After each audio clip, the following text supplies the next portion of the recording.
بسم اللہ الرحمن الرحیم۔ ہینری کسنجر کی دھمکی ذوالفقار علی بھٹو کو۔ یکم جنوری 1974 کو ذوالفقار علی بھٹو نے پاکستان کے بینکوں کو آزاد کرنا چاہا۔ قومی جسے عالمی بینکار کنٹرول کرتے تھے، عالمی بینکاروں کو للکارنے کی وجہ سے بھٹو کو 4 اپریل سن 1989 کو پھانسی کے پھندے پر اپنی جان سے ہاتھ دھونے پڑے۔ اور ہینری کسنجر نے کیا کہا تھا؟ اس نے کہا تھا، ہم تمہیں ایک دہشت ناک مثال بنا دیں گے۔ پھر دیکھا ہم نے ڈسٹرکٹ جیل راولپنڈی، جو راولپنڈی کی ضلعی عدالتوں کے سامنے واقع تھی، اسے سن 1882 میں 84 ایکڑ کے رقبے پر قائم کیا گیا تھا۔ یہ جیل آزادی کے بعد 18 دیگر جیلوں کے علاوہ پنجاب کے محکمہ جیل خانہ جات کو وراثت میں ملی تھی۔ اور پھر ہم نے دیکھا 4 اپریل سن 1979 کو پاکستان کے سابق صدر اور وزیر اعظم ذوالفقار علی بھٹو کو اسی جیل میں پھانسی دے دی گئی۔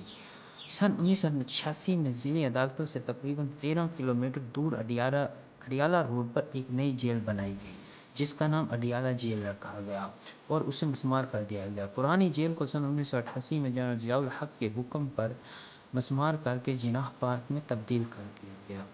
اب وہاں پر ایک چھوٹی سی یادگار موجود ہے جہاں بھٹو کو پھانسی پر لٹکایا گیا۔ تو ناظرین دیکھیں، امریکہ کے کہنے پر کس طرح انہوں نے یادگار جگہ رکھی ہوئی ہے کہ بھٹو کو پھانسی وہاں پر دی تھی۔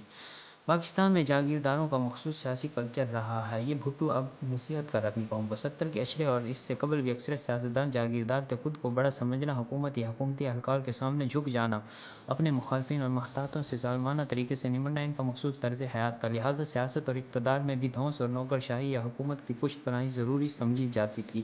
یہی لوگ اسمبلی میں یہاں تک کہ سیاسی جماعتوں پر حاوی ہوتے تھے۔ باقی لوگ زمیندار تو نہ تھے، لیکن ان کے سیاسی کلچر پر ہی چلتے تھے۔ سیاسی جاگیردار کلچر کیا تھا؟ بھٹو نے قومی اسمبلی میں ایک تقریر میں اس کو بیان کیا تھا۔ اب دیکھیے بھٹو نے یہ کتنے عرصے پہلے، عمران خان سے پہلے، وہی عمران خان والی سوچ ہے۔ جب جاگیردار ایک دوسرے سے لڑتے ہیں تو عوام پیچھے رہ جاتی ہے، کوئی ترقی نہیں ہوتی، کوئی کارخانہ نہیں لگتا، کوئی سڑک تعمیر نہیں ہوتی، بدترین اندھیرا اور غربت چھائی رہتی ہے۔ صرف گنتی کے لوگ ترقی کرتے ہیں یا خوشحال ہوتے ہیں۔ آپس کی لڑائیاں، عام آدمی کا استحصال، معاشی اور سماجی ترقی سے بیگانگی ہے۔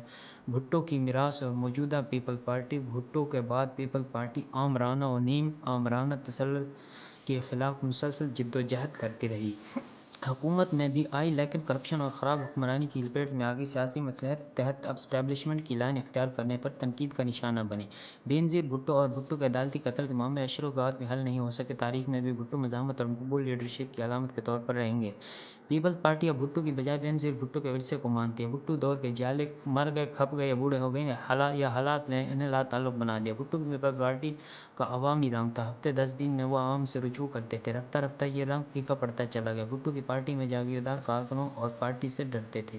اب یہ طبقہ پارٹی کو ڈراتا ہے۔ پیپلز پارٹی اب بھی ہلکی سطح پر سیاست قوت ہے، لیکن پالیسیوں سے لگتا ہے وہ اپنی بقا کی جنگ لڑ رہی ہے۔ یعنی اب اس وقت وہ خود کو بچا رہی ہے کہ میں